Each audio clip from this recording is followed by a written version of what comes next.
နာဆူကိုလိုခေါ်တဲ့ကောင်မလေးဟာအနီမေးရှင်းပညာရှင်တယောက်ဖြစ်ပြီးသူမပထမဆုံးရေးသားခဲ့တဲ့ဇလန်ရွက်နဲ့နာမည်ကြီးလာခဲ့သူဖြစ်ပေမဲ့သူမရဲ့အားနည်းချက်ကတော့ကိုယ့်ကိုယ်ကလွယ်ပြီးဘယ်သူ့မှမယုံကြည်တတ်တာပါပဲဒီလိုနဲ့နောက်ထပ် project အသစ်တစ်ခုလုပ်ဖို့ကြိုးစားနေရင်အခက်တွေ့နေရှာပါတယ်ကဲဆိုချင်တော့တခြား animation ဆရာတယောက်အစာစိတ်သိမ့်ပြီးဆုံးမသွားတဲ့ဆိုတဲ့သတင်းကိုကြားပြီးမကြခင်မှာပဲနာဆူကိုတယောက်လေးလည်စာဆိုင်သူမအကြိုက်ဆုံးကလေးဘွား animation ဇလန်ဖြစ်တဲ့ A Tale of Operation ကိုကြည့်နေတော့မှပဲအစာစိတ်သိမ့်ပြီးဘွားဆုံးသွားခဲ့ရရှာပါတယ်ဒါပေမဲ့သူမမျိုးလုံးပြန်ပွင့်လာတဲ့အချိန်မှာတော့တဲကန်နာအကြီးတစ်ခုရောက်နေတာပါ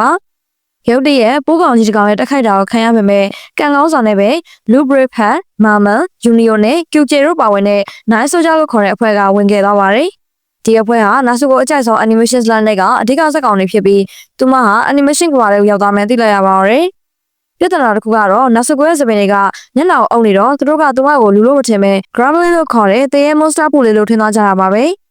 ဒါကြောင့်သူမကို Last Down ဆိုတဲ့မျိုးစီခေါ်မသွားပဲတယောက်တည်းထားခဲ့ကြပါတယ်။နာဆူကိုခမရမျိုးစီကိုတယောက်တည်းလမ်းလျှောက်သွားခဲ့ရတာပေါ့။မျိုးရောက်တော့ Void လို့ခေါ်တဲ့အာကာသဟင်းနှမြင့်တက်ကြီးလာတက်ခဲ့မယ်ဆိုတာကိုနာဆူကိုသတိရသွားပြီးသတိပေးပေမဲ့ခေါင်းဆောင်မင်းသားလူကတော့သူမစကားလုံးဝမယုံကြည်ပါဘူး။ဒါလည်းမကသေးပဲနာဆူကိုဘိုက်စာလို့အစာတောင်းတာတော့မမျှဝေပေးခဲ့ပါဘူး။တကယ်တော့လူကသူမရှင်နာတလောက်သဘောရမကြည့်ဘူးဆိုတာသိလိုက်ရပါတယ်။မတခင်မှာပဲ Void တက်ကြီးကတကယ်ရောက်လာပါတော့တယ်။ဇလန်ရယူနီယိုကကိုယ့်ကိုယ်အသေးခံမိသားစုမယ်ဆိုတာနာဆူကိုသိနေတာကြောင့်ကဲတင်မို့ပြေးထွက်သွားပါတယ်။အဲ့ဒီအချိန်မှာသူမပါလာတဲ့ drawing 2ကအလိုလိုတက်ဝင်လာပြီးသူမပုံစံကိုတိုက်တွန်းပါတယ်။ရုတ်တရက်အဲ့ဒီကရိယာဟာအလုပ်စပွဲဖြစ်ပြောင်းလဲသွားပြီးနာဆူကိုလည်းလက်စီလက်တို့မြန်တဲ့ချိန်နဲ့ပုံလေးဆွဲက monster တကောင်ကိုဖန်တီးလိုက်ပြီး voice တက်ကြီးကိုချိန်မမလိုက်နိုင်ပါတယ်။ဒီအဖြစ်ပြကြောင့်ယူနီယိုလည်းအသက်ဘေးကလွတ်သွားသလိုမင်းသားလူလည်းပါးစပ်ဟောင်းသားနဲ့အောင်းကျန်ခဲ့ရတာပေါ့။လူကသူမဘယ်ကလာလဲလို့မေးတဲ့အခါနာဆူကိုကငါ reality က animator ပါလို့ပြောပြီးသတိမေ့လဲသွားပါတယ်။အဲ့ဒီအချိန်ကျမှသူမစပင်တွေဖယ်သွားပြီး Gremlin မဟုတ်ပဲလူသားမိန်းကလေးမအားလုံးတည်သွားကြပါတယ်။ဒါပေမဲ့လူတစ်ယောက်သူမပြောတာကိုကောင်းကောင်းနားမလည်ပဲသူမဟာ reality ဆိုတဲ့တိုင်းမီကလာတဲ့ animator လို့ခေါ်တဲ့မျိုးရဲစလို့ထင်သွားပါတော့တယ်။ A Tale of Operation ဇလန်ထဲမှာနိုင်ငံကြီး9ခုရှိပြီးနိုင်ငံတိုင်းမှာ So Future လို့ခေါ်တဲ့အသက်ဆွမ်းအင်သလင်းကြောက်တုံးကြီးရှိကြပါတယ်။ White ရဲ့ရွေးချက်ကအဲ့ကြောက်တုံးတွေကိုဖျက်ဆီးပြီးသူတို့ကောင်းဆောင် Great White ကြီးကိုလွတ်မြောက်စေဖို့ပါပဲ။အဲ့ဒီကောင်ကြီးလွတ်လာရင်တော့ကဘာကြီးပြတ်ပြီပေါ့။လက်ရှိချိန်မှာတော့နာဆူကိုတရား3ရက်လောက်သတိမေ့နေပြီးမှပြန်လို့လာပါတယ်။မင်းသားလူကပဲသူမကိုထွင်းခွန်ကြွေးရင်စစ်ဆေးမမြတ်နေတာပေါ့။နာဆူကိုကလူရဲ့ကိုယ်ရေးကိုယ်တာချက်လက်တွေကိုအကုန်သိနေတော့လူခမရအောင်နေရရှာတယ်။ဒီအချိန်မှာနာဆူကိုကသူမရဲ့ဆွမ်းအားကိုထုတ်ပြဖို့ကြိုးစားပေမဲ့ဘာမှဖြစ်မလာပါဘူး။အဲဒီတော့မှပဲသူမရဲ့ဆွမ်းအားကအသက်အန္တရာယ်ကြုံမှသာအလုပ်လုပ်တယ်ဆိုတာသဘောပေါက်သွားပါတယ်။ဒီလိုနဲ့ယူနီယိုရောက်လာပြီးသူတို့ရောက်ရန်ဖြစ်နေတဲ့အချိန်မီဝင်ပါတော့တာပါပဲ။အဲဒီနောက်မှာတော့ Last Down မြို့တော်ဝင်ကခေါ်တွေ့ပါတယ်။မြို့တော်ဝင်မမရဲ့ဝတ်စားကဟိုပေါ်ဒီပေါ်နဲ့မလို့နာဆူကိုခမရပါးစပ်ဟောင်းလာဖြစ်သွားတာပေါ့။အဲ့ဒီမှာနေမြို့ရဲ့ prophet ဘေးဆီယာမကြီးဘာဘက်ရောက်လာပြီးနာဆူကိုဘယ်ရလာလဲလို့စစ်ဆေးပါရတယ်။နာဆူကိုကအမှန်တိုင်းရှင်းပြပေမဲ့သူတို့ကတော့သူမကိုယူနေရလို့ပဲထင်သွားကြတယ်။ဒီတော့မှပဲနာဆူကိုတရားသူတည်သွားတာမဟုတ်ပဲဒီကဘာတဲ့ကိုကူးပြောင်းရောက်ရှိလာမှန်းသိကြသွားပါရတယ်။ဘာဘက်ကအခုလက်ရှိမှာ So Future ကြောက်တော့မဲ့ကျွန်တော်ကြောင့်နဲ့ဒါမှပျက်စီးသွားရင် Great White ကြီးလွတ်မြောက်လာတော့မယ့်အကြောင်းပြောပြပါရတယ်။နာဆူကိုNine Soldier ဖွဲ့တဲ့ဝင်မှုအကြံပေးပေမဲ့လူနဲ့ယူနီယိုကတော့သူမကိုသဘောမကျတာကြောင့်လက်မခံကြပါဘူး။စကားပြောရင်းနဲ့လူတယောက်ပါစက်သေးရမီမိန်းကလေးတွေကိုနှိမ်လိုက်တာကြောင့်မန်မီလန်မှာစိတ်ဆိုးသွားရပါတယ်။လူရဲ့အပြုမှုကြောင့်စိတ်ပြတ်သွားတဲ့နာဆူကိုဟာသူမဆောက်ခဲ့တဲ့နေရာကိုပြန်သွားပြီးလက်တွေကဘာကိုပြန်ဖို့ကြိုးစားပေမဲ့ပြန်လို့မရမှန်းသိလိုက်ရရှာတယ်။ဒါနဲ့လူစီပြန်သွားပြီးစကားပြောကြပြန်ရော။လူကအစောဝိုင်းက Void တွေလာတိုက်မယ်ဆိုတာကိုနာဆူကိုကြိုသိနေကြတာကိုသတိရသွားပြီးမိကိုလည်းထထုတ်ပါရတယ်။နာဆူကိုကမွေးစလန်ကိုတီးပြီးသားမို့လို့နောက်လာမယ့်တိုက်ပွဲမှာပြန်တန်းနိုင်တဲ့ Void တွေပါလာလိမ့်မယ်လို့သတိပေးလိုက်ပါတယ်။ပြီးတော့တကယ်ကဘာကိုပြန်မဲ့လမ်းစာရှာဖို့အတွက်ဒီအဖွဲ့ထဲဝင်ဖို့ဆုံးဖြတ်လိုက်ပါရတယ်။နောက်တော့ဘာဆိုင်တစ်ခုမှထိုင်ရင်ဆာရှင်မမနာအိုမီရဲ့နာမည်ကလက်တွေ့ကဘာကအနီမေတာတယောက်နာမည်နဲ့တူနေတာကြောင့်ဒီကဘာထဲမှာတခြားလူသားတွေများရှိနေမလားလို့နာဆူကိုတွေးမိသွားပါတယ်။နောက်တစ်နေ့မှာတော့ White တက်ကြီးတကယ်ရောက်လာပါပြီ။နာဆူကိုရဲ့စကရိယာလေးကအသက်ဝင်လာပြီးစကားတွေပြောလာပေမဲ့သူမတယောက်တည်းပဲကြားရတာပါ။ကရိယာလေးရဲ့စီကံကဖန်တီးပြီးသားအရာကိုနောက်တစ်ခါထပ်ဖန်တီးလို့မရဘူးတဲ့။ဒါကြောင့်မနေ့ကဘလူးကောင်ကြီးအစားဒီတစ်ခါတော့ပြစ်မှတ်ကိုလိုလောက်လိုက်တဲ့ homing missile ဒုံးကြီးတွေကိုဖန်တီးလိုက်ပြီး White တွေရောသူတို့ရဲ့မိရရင်မှန်ကြီးကိုပါဖောက်ခွဲပလိုက်နိုင်ပါတယ်။တိုက်ပွဲပြီးရနဲ့ထုံးစံအတိုင်းနာဆူကိုတယောက်3ရက်လောက်ထပ်ပြီးသတိမေ့သွားပြန်ရော။ပြန်နိုးလာတော့လူကပဲထမင်းထပ်ပြီးခွန်ကျွေးပြန်ပါတယ်။ဒီတစ်ခါတော့လူကနာဆူကိုရဲ့မျက်နှာလေးကိုတခြားမြင်ရအောင်သူမရဲ့စပင်တွေကိုအပေါ်မှာစီးပေးထားလိုက်ပါရတယ်။ဒီလိုနဲ့ Harvest Festival ကောက်သစ်စားပွဲတော့ရောက်လာပါရတယ်။မမင်းကနာဆူကိုခေါင်းဝက်ခိုင်းလို့ဝတ်လိုက်ရပေမဲ့သူမတို့တော့လုံးဝနေလို့မကောင်းပါဘူး။ပွဲတော်မှာပြောနေပေမဲ့နာဆူကိုစိတ်ထဲမှာတခုသိနေတာကနောက်လာမဲ့ White တွေရဲ့တက်ခိုက်မှုဟာမွေးရတဲ့နေ့ဖြစ်မယ်ဆိုတာပါပဲ။လူကတော့သူ့ပြိတ္တတွေဝမ်းဝမ်းလည်နေတဲ့ကြားကပဲသတိဝိရိယရှိနေပါတယ်။တနာစရာကောင်းတာကယူနီယိုပါ။သူ့ခမရဘလောက်ကြိုးစားပြိတ္တမရရှာဘူးလေ။ဒီအချိန်မှာပဲလူတစ်ယောက်ကောင်မလေးတစ်ယောက်နဲ့ဆုံမိပါတယ်။ဝတ်ထားတာကလည်းအတော်လေးကိုဟိုပေါ်ဒီပေါ်ပါပဲ သူမကတော့မြို့တော်ဝင်ရဲ့သမီး Destiny ဟာဝါမင်းဖြစ်ပြီးတထဲကြီးတယောက်ရန်ကနေပုံနေတာပါနတ်စုကိုက Destiny ကိုမြင်လိုက်တာနဲ့စိတ်မကောင်းဖြစ်သွားတယ်ဘာလို့လဲဆိုတော့မွေးဇလန်အရာဒီကောင်မလေးဟာမတန်ခင်လာမဲ့တိုက်ပွဲမှာတေးရမှာမလို့ပါ Destiny ဟာမိဘမဲ့ကြီးဟာစောင့်ချင်တဲ့အိမ်မရှိတာကြောင့်တထဲကြီးနဲ့လက်ထပ်ရင်ပတ်စံရမယ်ဆိုပြီးအဖေလို့သူကိုပြောပြပေမဲ့မြို့တော်ဝင်ကြီးကတော့သဘောမတူချင်ပါဘူးပွဲတော်ညမှာတော့ Luke နဲ့ Destiny တို့အတူကောက်ခေါ်ရင်းနဲ့ကြည်နူးကြချစ်စလန်လေးစတင်လာတာပေါ့တစ်ဖက်မှာလည်းဝိယုံရှိဝှေ့ထားတဲ့လူအုပ်စုတစုကပြည့်ကောင်ပုံစံ void တစ်ကောင်နဲ့ထိထိတွေ့နေကြတယ်။ခေါင်းဝင်ကြီးဝှေ့ရတာစိတ်ညစ်လို့ဝှေ့စားလဲလိုက်တဲ့နာစုကိုနဲ့ Destiny တို့တငယ်ချင်းဖြစ်သွားကြတယ်။တထေးကြီးက Destiny ကိုလိုက်ရှာတွေ့သွားတဲ့အခါနာစုကိုကဝင်ပါပြီးသူ့အကူအညီမပါဘဲကို့ဘာသာကြီးကထောင်လိုက်ပါလို့အကြံပေးပြီးလက်မထပ်ဖို့တားလိုက်ပါတယ်။တိတ်မကြခင်မှာပဲ void တရားမျိုးတွေဝင်လာကြပါပြီ။ပေါင်းကြီးနှစ်ပါးလမ်းလျှောက်လာတာမြင်တော့နာစုကိုကတရားကအတူမရိပ်မိပြီးကပြလိုက်တဲ့အခါပေါင်းကြီးအတူကသူ့ပုံစံအမှန်ဖြစ်တဲ့ပြည့်ကောင် white monster ဖြစ်ပြောင်းလဲသွားပါတော့တယ်။ Destiny ခင်ဗျာတကားချညက်နေတော့ monster ကဝင်တိုက်ပါလေရော Junior နဲ့လူကဝင်ခဲ့ပေမဲ့လူကမူးနေတော့ဘာမှမလုပ်နိုင်မဲ့အရေးနေကြတယ်။ဒီအချိန်မှာနာစုကိုရဲ့စွမ်းအားအသက်ဝင်လာပြန်ပါပြီ။ QJ ကသူမကိုကာဝယ်ပေးထားတော့နာစုကိုကပုံဆွဲပြီးဇက်ကောင်တက်တစ်ခုဖန်တီးလိုက်ပါတယ်။အဲ့ဒါကတော့ကြားမျက်နှာပုံဆွထားတဲ့နဘန်းသမား Savacamus ပါပဲ။တိုက်ပွဲကရိုးရိုးမတိုက်ပဲနဘန်းမဲ့ပုံစံဖြစ်သွားတာပေါ့။နာစုကိုကသူ့ကရိယာကိုမိုက်ခရိုဖုန်းလုပ်ပြီးပွဲစီစဉ်သူအနေနဲ့အော်ဟစ်အားပေး QJ ကခေါင်းအောင်တီးနဲ့ပွဲကအတော်ကျန်းသွားပါတယ်။နောက်ဆုံးမှာ Savacamus ကအနိုင်လိုက်နိုင်ပြီးပျောက်ကွယ်သွားသလိုနာစုကိုလည်းထုံးစံတိုင်းမိလဲသွားပြန်ရောသတိပြန်ရလာပြီးလူနဲ့ထမင်းစားနေတော့ Destiny ရောက်လာပါတယ်ဒီတစ်ခါ Destiny ဝတ်ထားတာကအရင်ကထက်တောင်ပိုပြီးဟိုပေါ်ဒီပေါ်ဖြစ်နေတဲ့နဘန်းသမားဝတ်စုံနဲ့မျက်နှာမှာလည်းကြားမျက်နှာဖုံးလေးတက်လို့သူမက Savacamus ကိုအားကြပြီးတက်ခိုက်သမားလောက်တော့မယ်လေတထဲကြီးကိုလည်းညှင်းလိုက်ပြီးကိုချရပေါ်ကိုရဲ့အခါမိဘမဲ့ကြီးဟာထောင်မလို့ဆုံးဖြတ်လိုက်ပါပြီဒါပေမဲ့တခုထူးခြားတာကတိုက်ပွဲဖြစ်တော့ကမမ်မလင်တယောက်ပြောင်းနေခဲ့တာပါသူမတခုဖုံးကွယ်ထားတာရှိမှဆိုတာကိုနာဆူကရိပ်မိနေပါတော့တယ်။ယူရဲကို Voice Monster တွေဘလို့ခုံးဝင်လာတဲ့ဆိုတာကိုနာဆူကိုတယောက်တန်တဲ့ဝင်ပြီးမမ်မလင်နောက်ကိုတောက်လျှောက်လိုက်ကြည့်ရကနေမမ်မလင်နဲ့သူမရဲ့တငယ်ချင်းတွေဟာခိုင်းတစ်ခုရဲ့ဖွဲ့ဝင်တွေဖြစ်နေပြီးမမ်မင်ကပဲအဲ့ဒီခိုင်းကိုအုပ်ဆောင်နေမှန်းသိလိုက်ရပါတယ်။နာဆူကိုမှတ်မိသလားမူရင်းဇလန်ထဲမှာဆိုရင်တော့လူက Monster ကိုတပ်ပြီးရနောက်ပိုစွမ်းအားကြီးတဲ့ Ultimate Voice ဆိုတဲ့ကောင်ကြီးပေါ်လာမှာပါ။အဲ့ဒီကောင်ကြီးကိုတပ်ပြီးရနောက်မှာပဲတကယ်တော့အဲ့ဒီ Ultimate Voice ကြီးဟာမမ်မင်အသွင်ပြောင်းလာတာဆိုတာကိုလူတစ်ယောက်သိသွားခဲ့ရတာပေါ့။အခုတော့နာစုကိုနဲ့လူတို့နှစ်ယောက်ပေါင်းပြီးမမ်မင်တို့ရဲ့လူဝက်ကူတွေကိုချောင်းကြည့်ကြပါရယ်သူတို့ပြောနေတဲ့ဓမ္မတေးတီဆိုပွဲဆိုတာတကယ်တော့ Ultimate Voice ကြီးကိုနှုတ်ထစေဖို့အတွက်ပြုလုပ်တဲ့ရစ်ပူစော်ပွဲကြီးဖြစ်နေတာပါ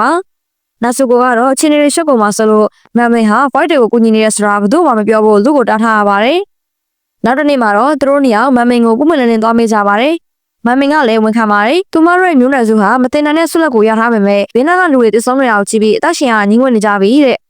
ဒါကြောင့် Void တွေကိုကူညီပြီးကျန်နေတဲ့ Sophie ကျော်တော်ကိုဖျက်ဆီးကသူတို့ရဲ့ထာဝရအသက်ကိုဆုံးသတ်ချင်နေကြတာပါ။ဒါကိုကြတော့နာစုကိုကဒေါသထွက်ပြီးကိုမျိုးနဲ့စုတက်ပဲမကြည့်ပဲအပြစ်မဲ့လူတွေအကြောင်းကိုလည်းထပ်စဉ်းစားအောင်ဆိုပြီးစူပူချင်းမောင်းလိုက်ပါရယ်။အဲညမှာပဲမမ်မင်ကသူမရဲ့အစီအစဉ်တိုင်း Ultimate Void ဖြစ်ပြောင်းလဲဖို့ကြိုးစားပေမဲ့နာစုကိုပြောခဲ့တဲ့စကားတွေကိုသတိရပြီးစိတ်ပြောင်းသွားပါရယ်။အဲဒီအချိန်မှာပဲနာစုကိုရဲ့စွမ်းအားကအလုံးလုံးလာပြန်ပြီးပုံပုံဆွဲလိုက်ပြန်ပါရယ်။လူကလည်းခိုင်းဝင်တွေကို Ultimate Void ကြီးပေါ်လာပြီးဆိုပြီးလမ်းကြောင်းလှည့်လိုက်တဲ့အခါတကယ်ပေါ်လာတာကနာစုကိုဆွဲလိုက်တဲ့ Automan Animation တွေကချောမောခန့်ညားတဲ့ Star Is Star ဆိုတဲ့ဇာတ်ကောင်ကြီးပါ Star Is Star စီကအားလုံးကိုပန်းနေဝင်ခွာပြီးပတ်ဝန်းကျင်တစ်ခုလုံးကိုလည်းလှပအောင်ပြောင်းလဲပလိုက်ပါတယ်ပြီးတော့မမင်ကိုလှပတဲ့ဝတ်စုံလေးဝတ်ပေးပြီးအတူတူကောက်ခုံခဲ့ကြတာပေါ့ Star Is Star ပြောက်ွယ်မသွားခင်နာစုကိုကမမင်ကို Is Star ရဲ့ပုံလူကားစက်လေးလက်ဆောင်ပေးပြီးမိလဲသွားပြန်ပါတယ်နာစုကိုပြန်လို့လာတဲ့အချိန်မှာတော့ထူးထူးခြားခြားပဲအဲ့ဒီခိုင်းသားတွေအားလုံး Star Is Star ပြည်သက်တွေဖြစ်ကုန်ကြပါတယ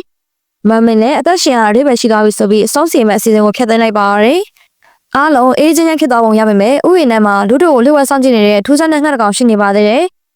အရင်ကဆိုရင်နတ်စုကိုဟာလောဘော်ကမဲ့တွေပေါ်တိတ်ပြီး view ဆက်တဲ့သူမဟုတ်ပါဘူးဒါပေမဲ့အခုလက်ရှိမှာတော့သူမဖန်တီးလိုက်တဲ့ဇက်ကောင်တွေရဲ့အကူအညီနဲ့ voice setter ကြီးကိုအချင်းချင်းအောင်နိုင်ခဲ့လို့မျိုးသူမျိုးသားတွေရဲ့အားကိုးရာသူရဲကောင်းမလေးဖြစ်နေပါပြီဒါကိုကြည့်ပြီးယူနီယိုကတော့လူနဲ့နာစုကိုရဲ့ရင်းနှီးမှုကိုကြည့်ကမနာလို့ဖြစ်နေရှာတာပေါ့အဲ့အချိန်မှာပဲ Destiny တယောက်ပြန်ရောက်လာပါတယ်ဒါပေမဲ့အရင်ကလိုနုနုနယ်နယ်မဟုတ်တော့ပဲကြောက်သားဖုတွေနဲ့တကက်တက်ခိုက်သမားခန္ဓာကိုယ်ကြီးဖြစ်နေတာပါသူမဟာ Savacat House လို့ခေါ်တဲ့မိဘမဲ့ကြီးဟာကိုလည်းအောင်မြင်မြင်ဖွင့်လှစ်နိုင်ခဲ့ပါတယ် Destiny ကလူနာစုကိုနဲ့ယူနီယိုတို့ကိုစင်းသားရက်ွက်ထဲကကလေးတွေကိုသွားရှာပြီးဂေဟာကိုခေါ်လာပေးဖို့ကူညီတောင်းပါတယ်အဲ့ဒီမှာရင်ကလေးတယောက်ကနာစုကိုရဲ့ animation ကရိယာကိုခိုးပေးပေမဲ့လူကလက်ရဖမ်းမိသွားပါတယ်ကလေးတွေကိုဖျော်ဖြေပေးရတာယူနီယိုအတွက်တော့အတော်လေးနေရာခက်တဲ့အလုပ်တစ်ခုဖြစ်နေတာပေါ့အဲ့ဒီမှာရင်သူတို့ဟာအရင်ကနိုင်ဆိုဂျာအဖွဲ့ဝင်ဟောင်းဖြစ်တဲ့ငကားကြီး Justin နဲ့ဆုံကြပါတယ်။ Justin ဟာအရင်တိုက်ပွဲတစ်ခုမှာတောင်ပန်ထရရခဲ့တဲ့လို့ဂန်ကောက်လို့ခေါ်တဲ့အဖွဲ့ဝင်တယောက်တည်ဆုံသွားခဲ့တာကြောင့်အဖွဲ့ကနေနှုတ်ထွက်ခဲ့တဲ့သူပါ။အခုတော့သူကနာဆူကိုအတော်လေးသဘောကျနေပုံရပါတယ်။ မိဘမဲ့ကလေးတွေကိုနေရာချပေးပြီးတဲ့နောက်မှာတော့ထုံးစံတိုင်းပြဿနာကတက်လာပါပြီ။ QJ ကနေပြီးတော့အကြည့်အချွဲ monster slime white တွေမျိုးကိုချင်းကပ်လာနေပြီးတော့သတိပေးပါတယ်။အဲ့ဒီချိန်မှာပဲအစောပိုင်းကထူးဆန်းတဲ့ငှက်ကနာဆူကိုနောက်ရောက်လာပြီးဒီတစ်ခါတော့နေရဆွမ်းအားကအသုံးဝင်မှာမဟုတ်ဘူးလို့သတိပေးစကားဆိုသွားပါတယ်။နာဆူကိုကိုယ်တိုင်လည်းဒီ slime monster တွေအကြောင်းသိမသိပါဘူး။ဒါပေမဲ့သူမကတော့ခေါင်းမမာနဲ့ပဲလူရဲ့အမိတ်ကိုမနာခံပဲဆာမူရိုင်းစကောင်တစ်ကောင်ဖန်တီးပြီးတက်ခိုင်ခိုင်းလိုက်ပါတယ်။လုတ်နဲ့ဂျူဂျေတို့ကလည်းဝိုင်းကူကြတာပေါ့။ဒါပေမဲ့ထူးဆန်းတဲ့ငှက်ပြောတဲ့အတိုင်းပဲဒီ slime monster တွေကထင်ထအထက်ပိုအစွမ်းထက်နေပြီးနာဆူကိုဖန်တီးလိုက်တဲ့ဆာမူရိုင်းကြီးကိုတပ်ပစ်လိုက်ပါတော့တယ်။အခုတော့အဲ့ဒီအချစ်ချွဲ monster ကြီးတွေဟာခုခံနိုင်စရာမရှိတော့တဲ့နာဆူကိုစီကိုတက်လာနေပါပြီ။ဒီအပိုင်းကိုတော့နိုင်ဆိုကြအဖွဲ့ဝင်တွေအားလုံးကိုတယောက်ချင်းစီမိတ်ဆက်ပေးနေစတင်ထားပါတယ်။လက်ရှိခင်မှာတော့အခြေအနေကတော်တော်လေးဆွေးရနေပါပြီ။ဟိုအကြည့်ချွဲ slime monster တွေဟာ Lester Mural ကိုကျူးကျော်ဝင်ရောက်လာပြီးမြို့ရဲ့အသက်သွေးကြောဖြစ်တဲ့ Sofuture ကျွန်တော်ရှိရာမျိုးစင်ကြီးဘေးမှာပိုးရင်ကြီးတစ်ခုဆောက်လိုက်ကြပါတယ်။အဲ့ဒီပိုးရင်တွေကနေပိုးပြီးစွန့်ထက်တဲ့ monster ကြီးထွက်လာပြီးကြောက်တုံးကိုဝါမျိုးပေးဖို့ကြံစီနေတာပါ။တိုက်ပွဲမှာနောက်ဆိုကိုတယောက်ဒဏ်ရာရသွားပေမဲ့မာမန်နဲ့ Junior တို့ကဝိုင်းဝန်းကူတာပေးကြပါတယ်။ရှောင်းလိမ့်မှုကြောင့်စစ်တပ်ကြမဲ့အစားနောက်ဆိုကိုကတော့ရှောင်းမပေးပဲ monster ကိုနှိမ်နင်းဖို့နီးလာရှာနေတော့မှာပဲ။ဒါပေမဲ့လူကတော့သူမရဲ့တကူအောင်ဆန်တဲ့မမာနာကြောင့်ဒေါသထွက်နေပါတယ်။အဲဒီညမှာပဲလူတယောက်သိဆုံးသွားတဲ့ရဲဘော်ရဲဘက်တရဲ့ဂူတင်ကြုံတိုက်ရောက်ရင် Justice နဲ့ဆောင်လဲပါတယ်။ Justice ကသူရဲ့ကောင်းဆိုတာလဲတစ်ခါတလေရှုံးနေတာပါပဲလို့နှစ်သိမ့်ပေးပေမဲ့လူကတော့သူ့ကိုယ်သူတက်တည်ပြချင်စိတ်တွေမြင့်ထန်နေတော့မှာပဲ။တစ်ဖက်မှာလည်းဘာဆိုင်ရောက်နေတဲ့နာဆူကိုချူချေကနေရဲ့မစင်မကျင်လောက်ရတဲ့ကကောင်းကျိုးတဲ့ဆိုးကျိုးကိုပို့ပေးလိုက်မယ်လို့သတိပေးပါတယ်။ဒီတစ်ခါတော့မမင်းရဲ့ဖြောင်ပြမှုကြောင့်နာဆူကိုတယောက်တခြားသူတွေနဲ့ပူးပေါင်းဆောင်မှုဆောင်ဖြတ်လိုက်ပြီးအားလုံးစုပေါင်းကစစ်စင်တကူရေးဆွဲလိုက်ကြပါတယ်။မြို့သူမြို့သားတွေဘေးလွရာရှောင်နေကြတော့ဘေးရင်ဆီယာမကြီးဘော်ဘက်ကကြောက်တော့ကောက်ဝဲဖို့စွမ်းရင်ဓာကြီးတစ်ခုဖန်တီးပေးလိုက်ပါတယ်။တိုက်ပွဲစတော့မဲ့အချိန်မှာဟိုငှက်ဆိုးကနာဆူကိုနားလာပြီးတော့နင်ဘာလို့အပိုပဲလို့ထပ်ပြီးနှောက်ယှက်ပြန်ပါတယ်။ခဏနေတော့ပိုးရင်ကြီးပေါက်ခွဲပြီးပစုံစုပ်ပုံစံမွန်စတာကြီးထွက်လာပါတော့တယ်။အဲ့ဒီကောင်ကြီးကကျူချင်းနဲ့မမလင်ကိုတလုတ်ထဲဝမ်းမြုပ်ပစ်လိုက်သလိုကျန်တဲ့သူတွေကိုလည်းနှောက်စင်မောင်းရရက်ချလိုက်ပါတယ်။ယူနီယိုဆိုရင်သူ့ရဲ့ဥတုကြိုးစားလို့ပြန်တန်းနိုင်စမှာပျောက်ဆုံးသွားတာရှာတယ်။နာဆူကိုကယူနီရဲ့ဥချိုကိုကောက်လိုက်တဲ့အချိန်မှာသူမရဲ့ဆွမ်းအားတွေပေါက်ကွဲလာပါတယ်။သူမကလူနဲ့ယူနီယိုတို့မျောစင်မောပြန်တက်နိုင်မှုလေပေါ်လေကားတွေကိုဖန်တီးပေးလိုက်ပါတယ်။မျောစင်ကအရမ်းမြင့်တော့နာဆူကိုမမြင်ရတဲ့အချိန်မှာဂျက်စတစ်ကရောက်လာပြီးကူညီပေးပါတယ်။နာဆူကိုကယူနီရဲ့ဥချိုကိုစပင်ကလစ်လိုတက်ဆန်လိုက်ပြီးဂျက်စတစ်ရဲ့ကြောပေါ်မှာသူမအလုပ်စပွဲစီကိုတင်ကလေပေါ်မှာလေဂရစ်တွေကိုဒရက်ဆက်ဆွဲပေးပါရတယ်။ Justice ရဲ့ဒဏ်ရာရထားတဲ့တောင်ပန်ကတိတ်မခံနိုင်ပေမဲ့နာဆူကိုနဲ့ပူပေါင်းပြီးတော့နောက်ဆုံးမှာတော့အပေါ်ရောက်သွားကြပါတယ်။ Monster ကြီးကစွမ်းရင်တိုင်းကိုဖျက်ဆီးပြီးကြောက်တုံးကိုစားတော့တဲ့အချိန်မှာပဲ Monster ဘက်ထဲကနေကျူချေနဲ့မောင်မင်းတို့ပြန်ထွက်လာကြသလိုယူနီယိုကလည်းသူ့မှာရှိသမျှစွမ်းရတဲ့အကုန်သုံးပြီးလူကို Monster စီကိုကန်တင်ပေးလိုက်ပါတယ်။လူကလည်းလက်စွမ်းပြပြီး Monster ကြီးကိုအပြတ်ရှင်းလိုက်ပါတယ်။နောက်ဆုံးမှာတော့သူတို့တစ်ဖွဲ့လုံးအောင်မခံနိုင်ခဲ့ပြီးဟိုငှက်ပြောတာမှကြောင့်တက်တည်ပြလိုက်နိုင်ပါတယ်။တိုက်ပွဲပြီးမှ Justice ကသူ့ရဲ့ထဲအကြောင်းကိုလူကိုဖွင့်ပြလိုက်သလိုနာဆူကိုကြောင့်လူတစ်ယောက်ဘလောက်တောင်ပြောင်းလဲသွားသလဲဆိုတာကိုလည်းသတိထားမိသွားပါတယ်။တကယ်တော့နာဆူကိုဆိုတာငငယ်လေးကလေးကအချစ်ရေးတဲ့ animation ကိုပဲအယူမှုဆွဲလိုက်ခဲ့တဲ့သူပါ။သူမရဲ့ကလေးဘဝတုန်းကမီဒိုရီဆိုတဲ့တငယ်ချင်းမလေးတယောက်ရှိခဲ့ပူပါတယ်။မီဒိုရီကနာဆူကိုကိုအရန်ခင်တွယ်ပြီးချစ်ခဲ့ပေမဲ့နာဆူကိုကတော့အတဲရော Parisian ဇလန်ထဲမှာပဲစိတ်ရောက်နေခဲ့တာပါ။နောက်ဆုံးမီဒိုရီတယောက်တခြားမျိုးကိုပြောင်းသွားတဲ့အချိန်ကျမှနာဆူကိုကသူမနဲ့မင်းသားလူတို့အတူရှိနေတဲ့ပုံရင်းတစ်ပုံကိုအမှတ်တရလက်ဆောင်ပေးလိုက်နိုင်ပါတယ်။အလဲလန်းတက်တော့လေရှူလို့ခေါ်တဲ့အပြေးအကားစားသမားကောင်လေးကနာဆူကိုရဲ့ပုံဆွဲရည်ချင်းကိုသဘောကျပြီးချင်းကပ်ခဲ့ပေမဲ့နာဆူကိုကတော့ခေါင်းထဲတော့မထည့်ခဲ့ပါဘူး။တက္ကသိုလ်ရောက်တော့လေ Drider Saburo ဆိုတဲ့သူကနာဆူကိုနဲ့ပေါင်းပြီးတော့တချင်းဗီဒီယိုတစ်ခုလုပ်ခဲ့ကြတယ်။အဲဒီမှာနာဆူကိုက Drider design တွေကိုသူမစစ်ချက်တွေရှောက်ပေးလို့ Saburo တယောက်စစ်တိုခဲ့ရပေမဲ့နောက်ဆုံးမှာတော့သူမကိုပဲအယူမှုချစ်မိသွားပြန်ရော။ဒါပေမဲ့ကန်ဆိုချင်တော့နာဆူကိုအနိုင်မရတဲ့အပြင်သူ့ခင်ဗျာဘွဲတော်ကောင်းကောင်းမရခဲ့ရရှာပါဘူး။သူမ animation လောကထဲရောက်သွားတဲ့အခါမှာလဲစတူဒီယိုဥက္ကဋ္ဌနာအိုမီကိုရန်ကပါနာဆူကိုချစ်မိသွားခဲ့ပါတယ်။ဒါပေမဲ့နာဆူကိုကတော့အချစ်အကြောင်းကိုဘာမှနားမလဲတဲ့တောင်းအားမလေးဖြစ်နေတော့ချင်တွေကပို့ပြီးတော့ရှုပ်ထွေးကုန်တာပေါ့။အဲ့ဒီလိုနဲ့နာအိုမီတယောက်နာဆူကိုချစ်ချောင်းဖွံ့ဖြိုးဖို့ကြိုးစားနေတော့မှပဲနာဆူကိုကတော့အစာစိတ်သိမ့်ပြီးတော့ဘဝကူးသားခဲ့ရတာပါ။နာအိုမီခင်ဗျာသူမကိုအသေးအံပြန်ခဲ့ဖို့ကြိုးစားခဲ့ပေမဲ့မမီခဲ့ပါဘူး။လက်ရှိချိန်မှာတော့နိုင်ဆိုဂျာဖွဲ့သားတွေဟာ Destiny ရဲ့မိဘမိုက်ကေဟာမှာ Destiny နဲ့အတူတူအောင်ပွဲခံဆောက်နေကြပါတယ်။နာဆူကိုတယောက်ဒီကဘာမှာပျော်စရာကောင်းနေအောင်သတိပြုမိပြီး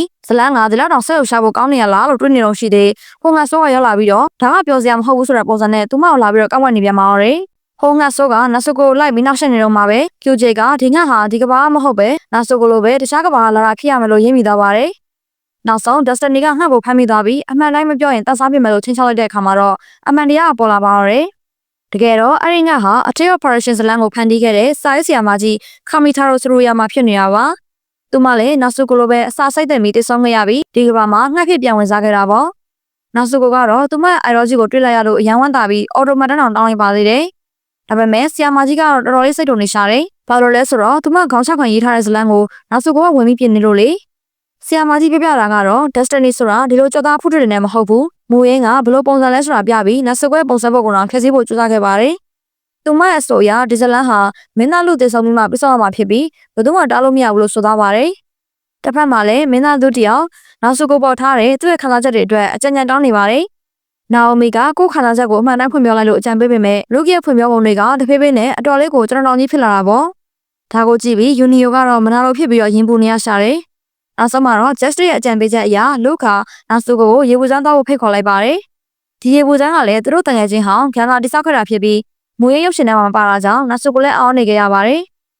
ရေပူစမ်းမှာရှက်ကိုရှက်ကနဲ့စကားပြောနေကြတော့ရုတ်တရက် white monster တစ်ကောင်ရောက်လာပြီးရေပူစမ်းကိုဖျက်ဆီးပလိုက်ပါတယ်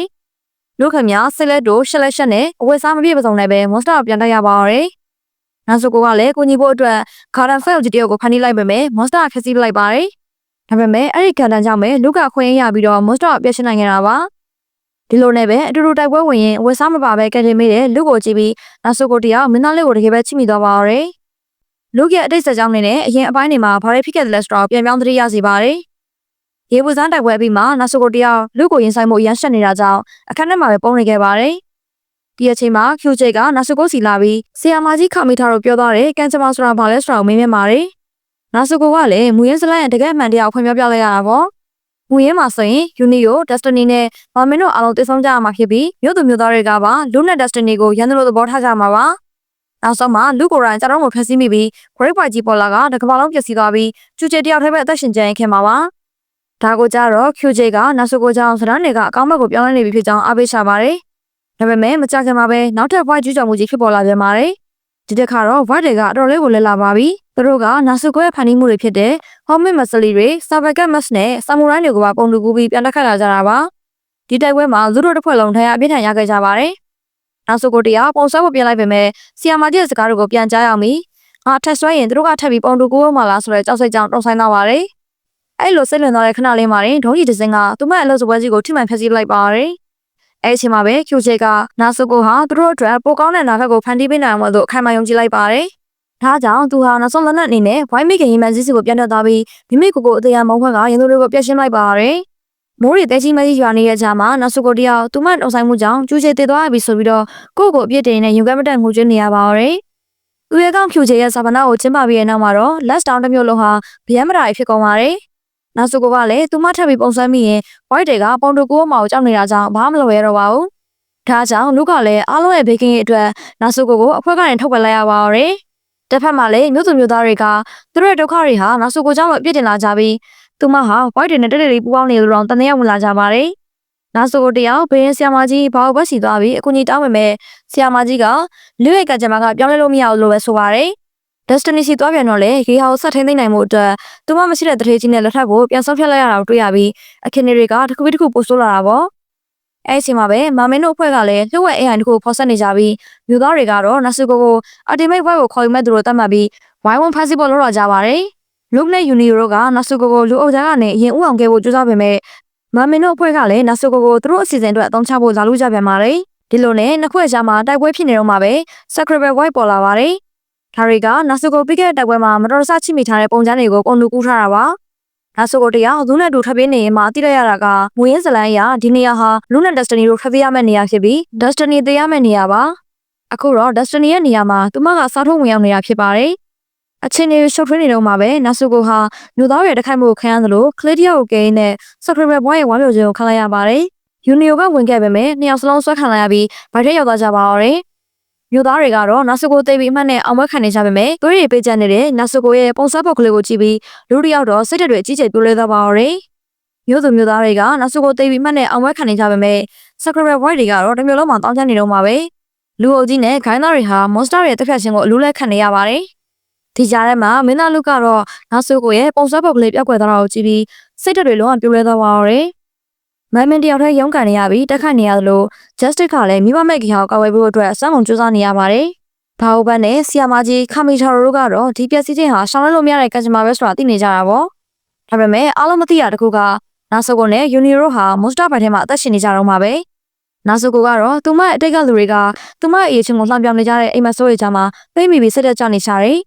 တစ်ဖက်မှာလည်းယူနီရိုကလူနဲ့ခက်တန်းတဲ့အတိတ်တွေကိုအိမ်မက်မနေရင်ကနိုးလာပြီးတော့အိမ်မက်ဆိုးတွေထဲမှာပိတ်မိနေတဲ့နာဆိုကိုစီကိုမွန်စတာနဲ့တက်ခိုက်ပြီးတော့ရအောင်သွားခဲ့ပါတယ်